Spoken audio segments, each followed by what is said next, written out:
888-555. Following through tonight on the 2 appeals filed trying to stop a proposed data center in Colorado Springs. Last month, the Colorado Springs Planning Commission voted to deny appeals against the Project Taurus data center. The site would be off Garden of the Gods Road. The deadline to appeal that decision was 5 p.m. last night. 2 appeals came in. Part of the arguments in one appeal say the project violates city code by interfering with the public's health, safety, and welfare.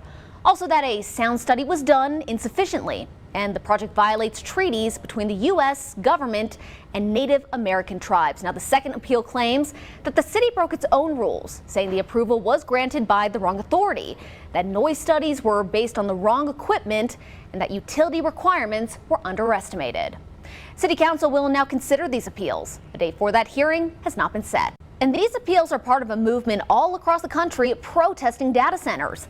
The topic's also getting attention from some of the top academic researchers here in Colorado at the School of Mines. Our Westside reporter Bill Folsom went to them to ask if concerns about data centers are legitimate.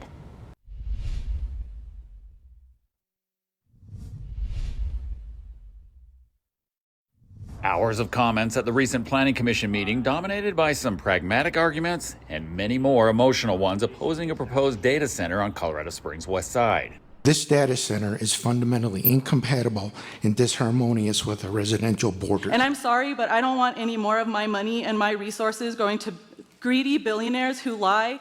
They want profits, and they want them fast. A recent survey done by Gallup shows 7 of 10 Americans oppose building data centers near where they live. It's also a topic getting a lot of attention at Colorado's School of Mines, where a team of academic experts are studying the impacts and future of data centers. What are the downstream impacts in the sense of how does it impact water systems or electricity systems, the broader energy grid, and then how do we maintain kind of global competitiveness in that space. Professor Max Brown is helping to model the future of the nation's electric grid, which includes considering the impact of data centers. It's basically a giant electricity and water consumer that converts all of that energy into words and thoughts and code and equations and data. He points out that the AI data center support is not going away, and there's a global competition to lead in AI dominance. He also agrees that not all data centers fit under one umbrella of how they operate. Not every data center is even remotely the same. Some are massive, some are small. The way they use water and electricity varies widely. Be involved in that public process as much as you can. And so it's not to say that every data center is good or bad. He's researching and looking for answers, and he's behind the public doing the same.